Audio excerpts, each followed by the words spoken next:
Hey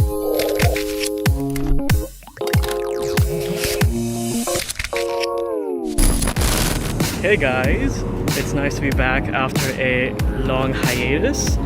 It's a beautiful day outside. No, that's a lie, it's actually really hot. Anyway, I'm heading to the studio right now because I want to make a video to talk about the mistakes I did when I was a social media manager. So it's actually really hot. I'm gonna see you there. Bye.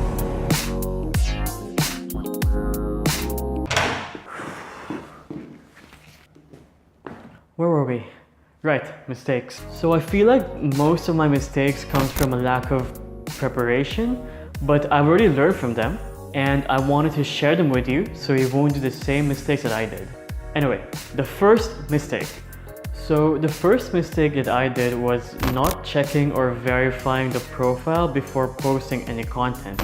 For example, when I handled one of my first accounts, I just created content and started posting them on the profile. I didn't even bother to check whether the profile or the handle was a business profile or a personal profile. So after a month, when I had to do reporting, I didn't get any sort of analytics or data to monitor, which was really bad. So luckily, there are some programs which enable me to do that. I'll leave them somewhere on the screen. But if you want less hassle in the work that you do, which you need, I would recommend having your profile set in the very beginning.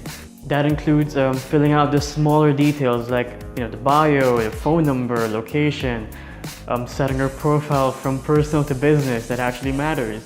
The second mistake that I did was related to impressions. Now, in case you didn't know, impressions are basically the number of times that your content is displayed on a web page or an app. I used to be proud of reporting impressions, especially because they're usually big numbers, but I've learned that it's not really the case. I'm just trying to say that it's not a primary metric that you're going to have to monitor. What we as marketers should actually track are the number of clicks that you got, engagement, or even the conversions. Conversions can include a sale or a download or even a lead. So whether it's clicks or engagement or even conversions, these are the primary metrics that you should monitor 90% of the time.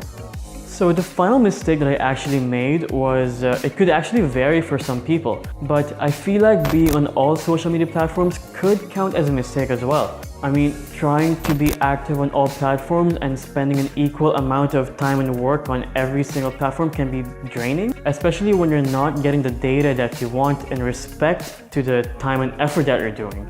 I've learned that it's better to create content tailored to a specific platform rather than creating an average piece of content for all platforms as well.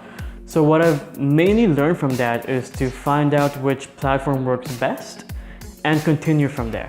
And I think that's it. It's pretty nice owning up to my mistake. I hope by sharing my experiences, you guys can learn from them as well. My question to all social media managers, I'd like to know the mistakes that you did, and if you're willing to share them, go for it. Leave them in the comments below. I want to learn from you guys too. If you like the video, subscribe to our channel. We'll be posting in more tips and hacks. And that's about it. My name is Brandon, and I'll see you next time.